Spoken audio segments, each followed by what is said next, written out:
All right, everyone. Now we have a really funny story, and I can read between the lines with regards to this one. According to anonymous sources, former and current staffers, John Fetterman is not well. He's acting funny. He was sitting silently at a table sipping Coca-Cola, I believe it was. This is a very bizarre behavior. Nobody's ever done that before. And he's fighting with his wife over his support for Israel, supposedly. We're not exactly sure what particular source this comes from, this particular claim. I can imagine, based on how his wife acted after his stroke, that he does fight with his wife. I have a feeling that it's about more than simply the Israel issue that they occasionally clash on. She is a trophy wife. That much is abundantly clear. And she's a power player. She wants to be like a Hillary Clinton figure. I understand that. This much we have to admit. But John Fetterman, after his stroke, his behavior did not markedly change with regards to politics or anything like that. If anything, he has apparently made pretty full recovery. He's coherent. He understands what is being said to him. He can read and so forth. He had language coaching because he had a massive stroke during the election, and this nearly cost him the election, actually. I'm thinking, based on Mehmet Oz's behavior post-election, maybe the people of Pennsylvania made the right choice after all. Maybe I was completely wrong. Fetterman, though, I think I know the reason why this is happening. The legacy media supports the Uniparty. So when John Fetterman appears, on paper at least, to support causes that in some cases run contrary to it, they want to make hit pieces about him. Well, it's awfully convenient. So let me ask you a question. And it is entirely rhetorical. I hate using that term, but I have to use it now. Which one is true? Because one of the following two is true. Did the legacy media lie to the American people about his mental state before, and now they're coming to a realization, so to speak? Or were they not lying, and now they're lying about the fact that he does have an impoverished mental state? Which one is true? Because one of the two definitely is.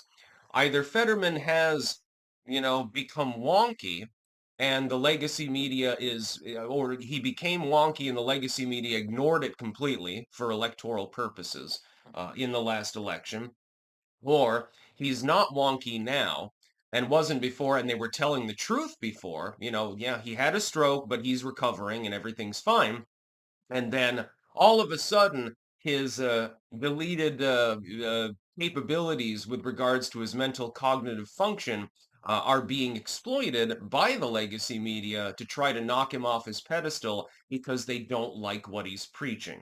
I think that it's honestly the latter. I think that the legacy media was effectively telling the truth before. This is a very, very ironic situation. Trust me. I mean, I have to do a qualified, of course, defense of John Fetterman in this one. When I see him speak, when he's in Congress or wherever else, I know that he has odd habits. I know that he has an odd manner of dress for a person that's, in the solemn halls of Congress, solemn as they are. That whole incident with the fireplace tongs aside, generally speaking, there's a bit of decorum, and he shows up looking like he just came in from Laguna Beach or something like that. He looks like he was just spending the day on the Strand, went swimming in the swimming pool, and then just threw some clothes on, and then he decided to go to a congressional meeting. This is admitted, but that doesn't mean that mentally he's in decline. If anything, he is a miracle case. The fact that he is capable of maintaining his cognitive function and he speaks perfectly fine and everything else after having a massive stroke is actually really great. Wish him well, honestly, because apparently he really, really pisses off the legacy media. Now, this does not mean that I support John Fetterman's ideology. Keep in mind, he is still a leftoid. That being said, he is at least a rational leftoid, and that's why I think they hate him. They hate him because he's basically like the replacement for Joe Manchin. They hate him too. I mean, so do I, because Joe Manchin threw everyone in the country under the bus on the infrastructure bill, and Fetterman will probably do the same. But at least situationally, he's mainly pissing off the right people that need to be pissed off. Now, Israel aside, because I don't care about the whole Israel v. Palestine thing, although that is probably the central reason why they're attacking him, because it seems the legacy media has decided generally to side with the Palestinians. Okay, perfectly fine. You have your opinions, everyone else has theirs. We can debate over it, we can talk about it, or in my case, we can generally goddamn ignore it because it's not even in our hemisphere. That being said, John Fetterman is being uniquely targeted right now by the legacy media. He's being given the same treatment that Donald Trump is being given.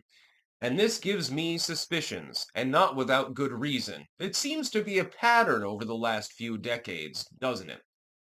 Fetterman has deviated from the uniparty line in several ways, not just on Israel v. Palestine, but also on certain economic issues, um, criticism of his own party, and so forth. Party therefore hates him. They don't like him. They want him gone. So what do? And they do exactly what they did to Trump. Donald Trump is mentally unstable.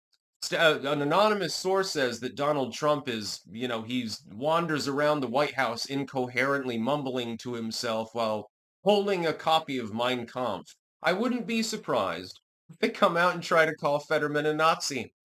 Oh, well, we heard that once back in 1985, John Fetterman had a copy of Mein Kampf and went Sieg Heiling around the schoolroom or something like that. I wouldn't be the least bit surprised. Anything hyperbolic, anything obviously untrue, again, tell a lie as big as you can because more people will believe it. Anything unhinged and otherwise that would not be believed is always levied against people, always levied against public officials, and always levied against public figures of any kind. This happens all the time to content creators as well. I would know. I happen to be one of them. Tell a lie and make it as big as you possibly can.